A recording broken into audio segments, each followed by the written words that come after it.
শ্রীমদ্ ভগবদ গীতা সাধনার প্রথম অবস্থা হইতে সাধকের মনে যখন যেরূপ প্রশ্নের উদয় হইয়া থাকে এবং আত্মজ্ঞান লাভ হইলে আপনা হইতে ওই সকল প্রশ্নের যেরূপ মীমাংসা হইয়া থাকে, সমগ্র গীতায় রূপক ছলে তাহাই প্রকাশিত হইয়াছে।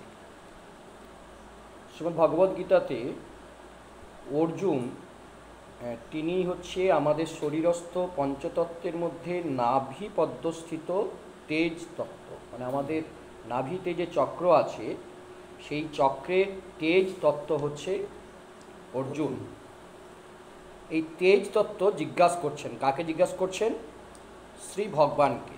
শ্রী ভগবান কোথায় আছেন? না এইখানে আছেন। এইটাকে বলা হয় আজ্ঞাচক্র বা কূটস্থ চৈতন্য। এবং এই কূটস্থ চৈতন্য মীমাংসা করে দিচ্ছে সব। সাধনায় প্রবৃত্তি হইবার ফলে প্রবৃত্তিপক্ষীয় 10 ইন্দ্রিয় এবং তাহাদের প্রত্যেকের যে দশবিধ প্রবৃত্তি, তাহলে 10টা ইন্দ্রিয় এবং তাদের 10টা করে প্রবৃত্তি, মোট 100টা প্রবৃত্তি, তারা হচ্ছে ধৃতরাষ্ট্র, যেটা হচ্ছে আমাদের মন। এবং এই যে ধৃতরাষ্ট্র, এই ধৃতরাষ্ট্রের হচ্ছে 100 তনয়। আমাদের এই যে প্রবৃত্তি, এই সাধনার প্রবৃত্ত হইবার ফলে আমরা যখন সাধন পথে এগিয়ে যাব তখন আমাদের 10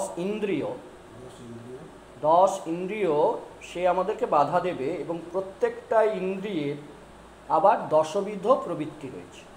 তাহলে 10টা ইন্দ্রিয় 10 × 10 100।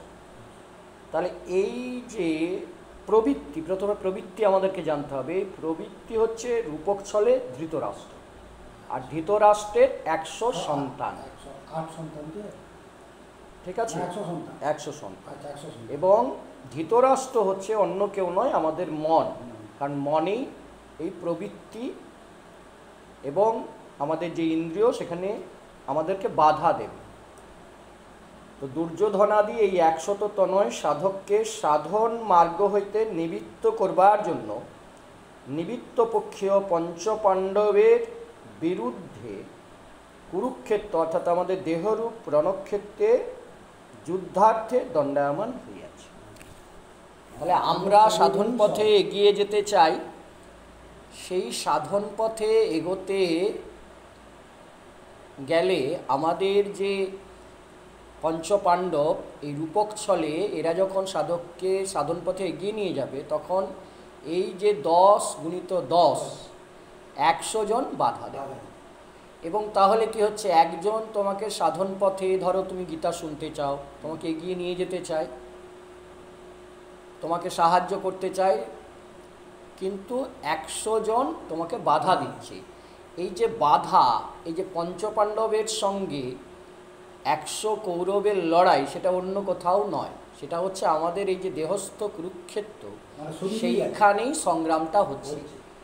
একটা মন বলছে আমি গীতা পাঠ করব, একটা মন বলছে আমি গীতা শুনবো বা আমি অর্চনা করব, আমি জপ করব, কিন্তু ওই 100 আমাদের যে প্রবৃত্তি সেটা আমাদেরকে শুনতে দিচ্ছে না। আর পঞ্চপাণ্ডব যাতে শুনতে পারে সাধক, সেই জন্যে সাধককে সাহায্য করছে। এর ফলে যে লড়াই হচ্ছে, সেই লড়াইয়ের স্থল হচ্ছে কুরুক্ষেত্র। কুরুক্ষেত্র অন্য কোথাও নয়, আমাদের দেহ হচ্ছে কুরুক্ষেত্রের অঙ্গন। পঞ্চপাণ্ডব আমরা দেখলাম যে অর্জুন, এখানে অর্জুন হচ্ছে কিন্তু নাভি চক্র। ঠিক আছে, এবং এই পঞ্চপাণ্ডবের প্রতিনিধিত্ব করছে কিন্তু এই আমাদের অর্জুন। এবং যুধিষ্ঠির শব্দের অর্থ হচ্ছে যুদ্ধে যিনি স্থির থাকেন, তারই নাম হচ্ছে যুধিষ্ঠির। ভীম হচ্ছে আমাদের যে অহং বল, মানে আমরা সবসময় বল প্রকাশ করি, মদগর্বে গর্বিত হই যে আমার শারীরিক ক্ষমতা রয়েছে, আমাদের শরীরের যে ক্ষমতার প্রকাশ, আমার মাংসপেশির জোর আছে, সেইটা হচ্ছে ভীম, তার প্রতীক।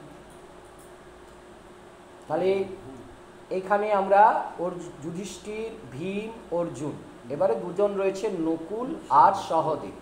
এরা হচ্ছে আমাদের শরীরের মধ্যেই শরীরের মধ্যেই আমাদের যে শোক তাপ, তার ফলে যে রোগ সৃষ্টি হয়, এই রোগ থেকে নিবারণ করে কিন্তু এই দুই ভাই। এরা অশ্বিনী কুমারের সন্তান। মানে আমাদের যা কিছু শরীরস্থ রোগ তৈরি হয় তার মূলে আছে কিন্তু শোক। শোক মানে কেবলমাত্র মৃত্যু শোক হবে এমন কথা নয়, আমার অনেক কিছু শোক আসতে পারে।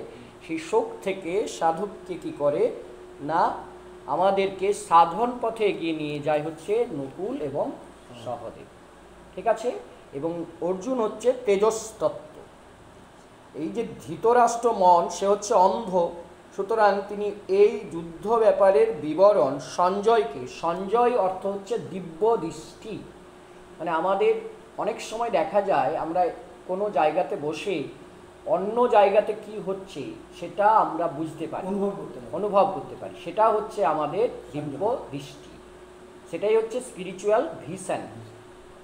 এই স্পিরিচুয়াল ভিশন বা দিব্য দৃষ্টি, সেটাই আমাদের গীতাতে বর্ণনা করা হয়েছে সঞ্জয়, সঞ্জয় নামে।